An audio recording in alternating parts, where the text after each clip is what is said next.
Greeting, friends. Over this last month or so, we've been inundated with an unusual amount of funerals. People passing and a lot of different circumstances. And it has gotten me to think about how short this life is and how we really should be oriented. How do we view the end of life? Is it something we want to avoid thinking about? I don't think so. A lot of people do. But Advent teaches us that at the second coming, we are to meet Jesus Christ. And when you're there to meet Jesus Christ in our death, then it takes all the fear out of this whole thing. And we may even look at this life as a race to the one who loves us. By thinking in that way, it changes the whole dynamic of our lives. So, I would like us to think about a scripture passage and really grasp this, because this is so good. Good news. Okay? This is from our reading this Sunday. This is St. Paul saying, I am sure that he who began a good work in you will bring it to completion at the day of Jesus Christ. What does this mean? That means Jesus is heavily invested in your sanctification.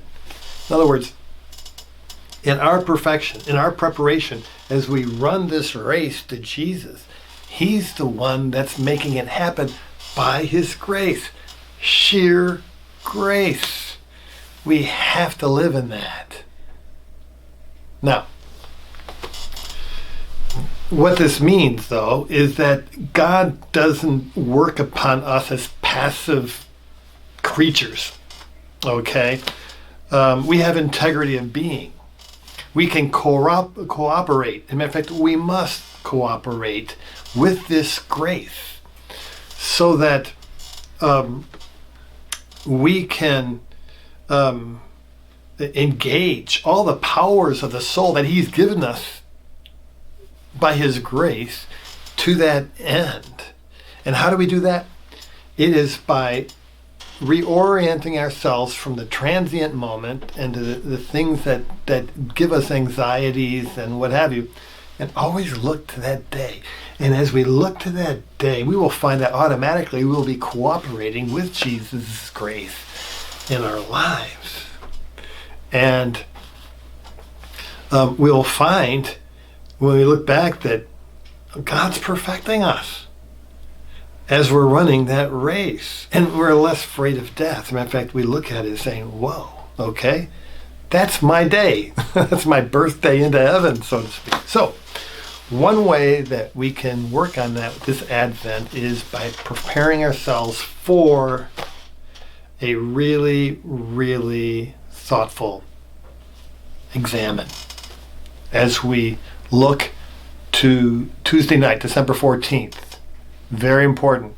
That's where we want to see everyone in confession. We make a good examine. That helps us. That helps us orient ourselves to God.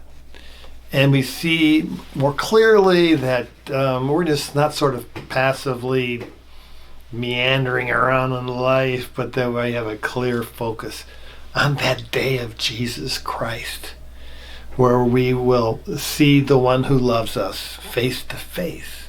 And this hope will purify us. So, you got the date, December 14th. And with this, I say... Wait a second, Brother Rod. Here's something here. Hi, everybody. I'm Kathy. I normally am behind the camera, but I wanted to take a moment to invite you all to Breakfast with St. Nick, Saturday, December 4th from 8:30 to 12:30. We're going to have homemade pancakes, sausage, drinks, applesauce.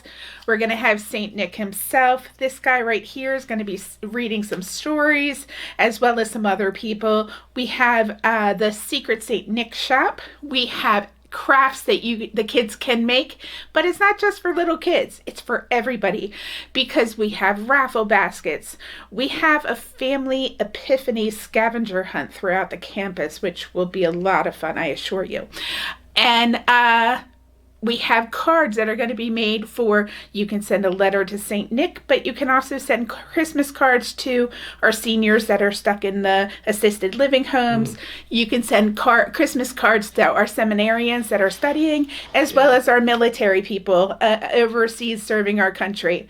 So come out. Tickets are available online the day of the event or in our parish office. If you have any questions, just call the main office. The phone number is right here. And look for part 2 of the adventure coming after Mass this week. Thanks.